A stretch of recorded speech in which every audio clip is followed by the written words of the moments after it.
Now we'll discuss number of total functions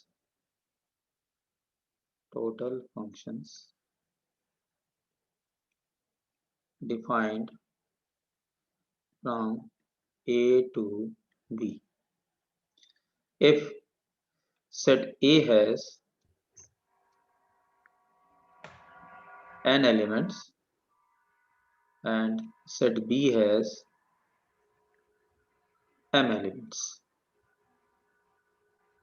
So total number of function how to define, हम just एक इस तरह बना रहे हैं, set A set B, this is a A1 A2 up to AN और यह है B1 B2 dot dot Bn. So total number of function is total number of function. यहाँ हम देख सकते हैं कि A1 can take m values क्योंकि A1 इन m में से किसी से भी रिलेट हो सकता है. इसी तरह से A2 भी m में से किसी के साथ रिलेट हो सकता है. इसी तरह से ये भी m के साथ रिलेट हो सकता है और it will go up to m क्योंकि n तक ही होगा. तो this is coming n times. So this is m to the power n. So total number of functions from set A to set B, where set A has n elements and set B has m elements, is m to the power n.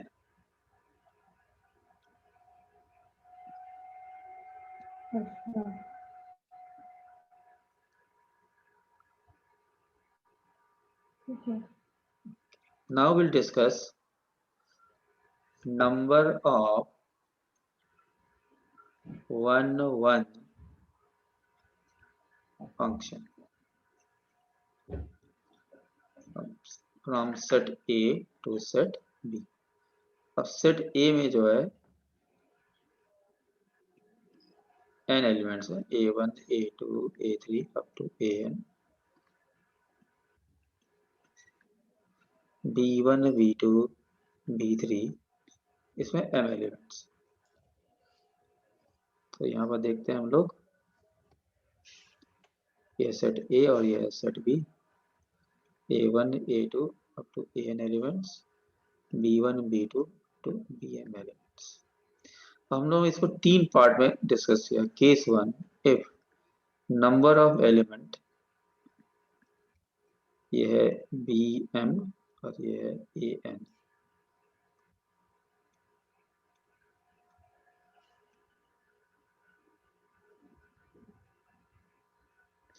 Number of element is equal to m, यानी n और m बराबर. For example there are 10 elements in set A और सेट B में भी ऐसे 10 element हैं, A1 A2 up to A10, B1 B2 up to B10. अब हमें 1 फंक्शन बनाना है. तो इसका मतलब क्या हुआ कि A1 देख सकते हैं हम लोग कि 10 में से किसी एक के साथ रिलेट होगा तो 10 मीन्स. अब एक तो किसी एक के साथ रिलेट हो गया, सपोज करो B1 के साथ. अब A2 बाकी 9 में से किसी एक के साथ रिलेट होगा 9 ways. Similarly 8 ways. So it is going up to 3 into 2 into 1. So it is going to be 10 factorial. तो ऐसे अगर हम लोग फार्मूला के रूप में देखें तो formula is, it is n factorial number of 1 function.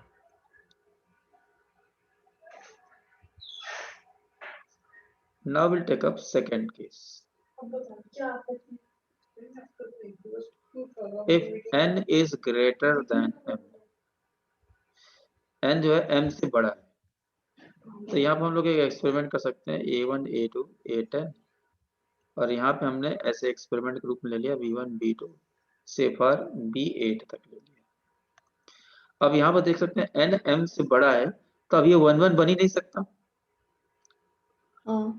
क्योंकि इसके तो सारे के सारे एलिमेंट इसके साथ रिलेट होंगे. सेट A के सारे एलिमेंट सेट B से रिलेट होंगे. तो यहाँ पे 10 एलिमेंट है, तो 10 एलिमेंट है, तो अगर 10 होता तब तो हो जाते, है ना.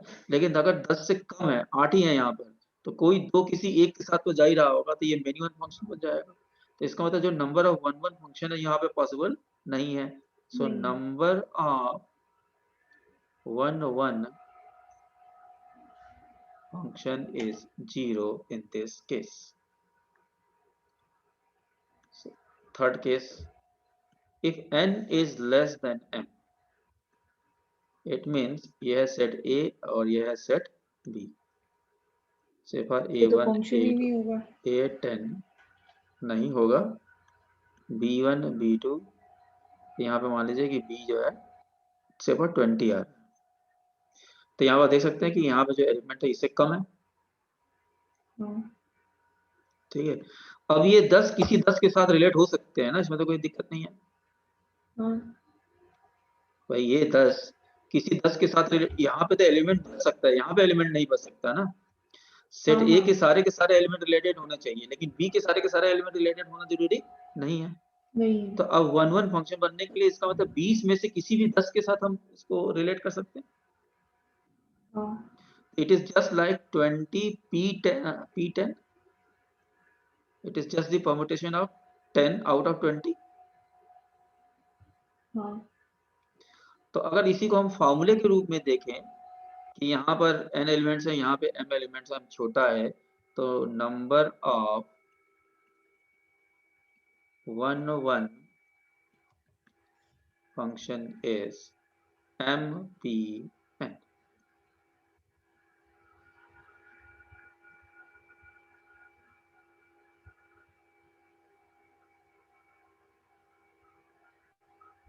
ठीक है।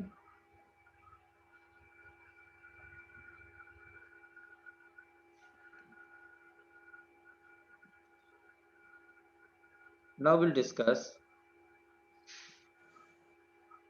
number of many one function।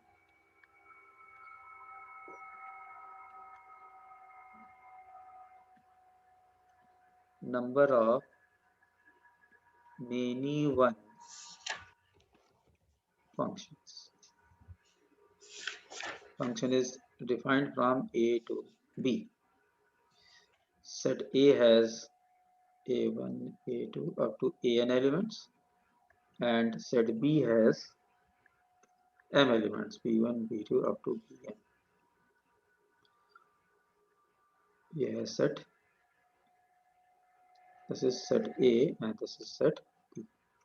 A1, A2 up to An, B1, B2 up to Bn।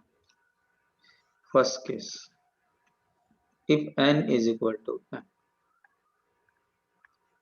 n और m बराबर है, तो अगर n और m यहाँ पे बराबर हैं तो हमारा पास एक फॉर्मूला होगा कि total function minus number of 1 1 function. तो टोटल फंक्शन क्या था हमारे पास, देखिए n to the power n,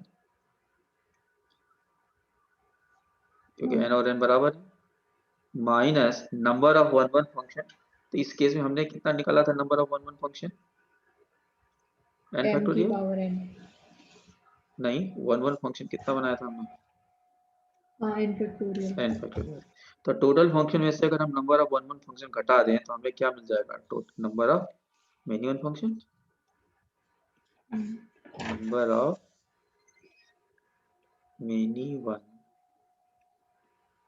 functions। Second case, if n is less than m,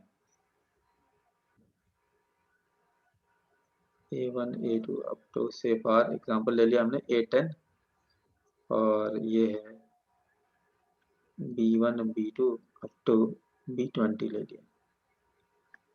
तो आप देख सकते हैं कि जो भी बनेगा इसमें मेनी वन फंक्शन ही बनेगा, क्योंकि टोटल फंक्शन तो यही हो गया हमारे पास m to the power n, क्योंकि देखिए टोटल फंक्शन क्या बना, a1 m से रिलेट होगा, a2 n से रिलेट होगा, तो m to the power n हो गया, माइनस अब नंबर ऑफ 1 1 फंक्शन, और इस केस में नंबर ऑफ 1 1 फंक्शन कितना होता है, 0, जब n की वैल्यू लेस देन m हो। तो इसका मतलब जितना टोटल फंक्शन बने हैं वो सारे के सारे मेनी वन फंक्शन ही बने।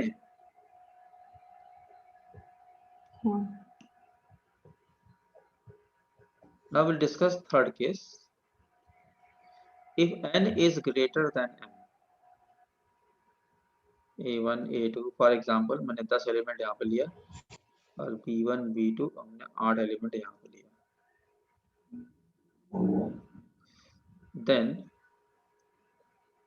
number of many one function is total number of function minus number of one function. So total number of function हमने देख लिया कि it is m to the power n में से number of one function कितना बनेगा? m to power n नहीं बनेगा। mpn sorry mpn।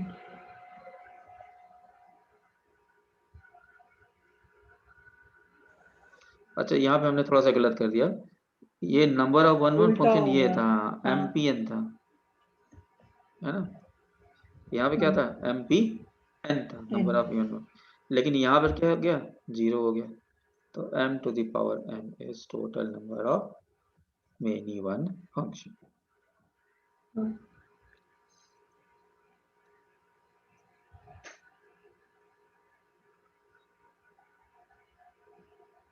ठीक है।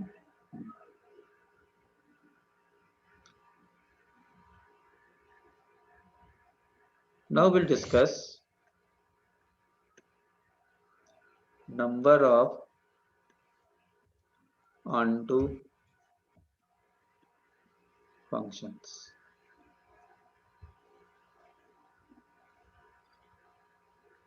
अब onto functions दो तरह के होते हैं, या तो onto होगा या तो into होगा, है ना।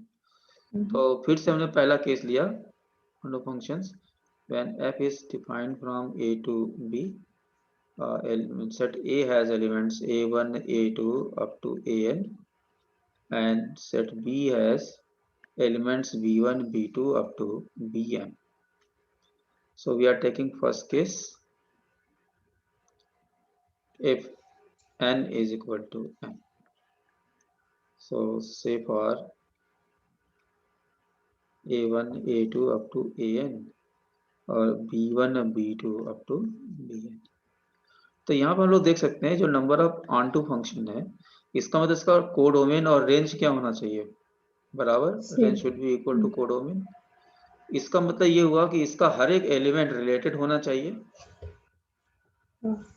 तो इसका हर एक एलिमेंट कब रिलेट होगा, जब ये यही होगा ना, a1 कैन बी ये n फैक्टोरियल वेज में रिलेट होगा हर एक element. It is just like the one function, है कि नहीं। दूसरा case, if n is less than m, ठीक है, a1 a2 से पर a10, यह b1 b2 से पर b8। अब यहाँ इस केस में क्या होने वाला देखिएगा कि अगर n is less than m है तो हमें ये दिखाई दे रहा है कि ये 10 तो 8 के साथ रिलेट हो सकते हैं, 8 के साथ। तो हम ये बोले कि ऐसे देखिएगा a1 कितने तरीके से रिलेट होता है, 8 तरीके से। फिर उल्टा नहीं होगा, n is greater than m होगा। अच्छा ये n ग्रेटर देन m, ठीक है, ठीक है, अगर हमने ये ले लिया तो उलटना पड़ेगा, उलट दिया, ठीक है। n ग्रेटर देन m है तो यहाँ पे 10 एलिमेंट है और यहाँ पे 8 एलिमेंट है। तो ऐसे केस में हम कैसे नंबर ऑफ ऑनटू फंक्शंस निकालें। तो इसका मतलब क्या हुआ कि ये हमने क्या किया कि a1 को रिलेट किया था, कितने तरीके से हो सकता था, 8 से।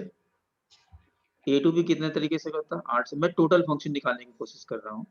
तो हम लोग लिख दें it is nothing but total function minus number of into function,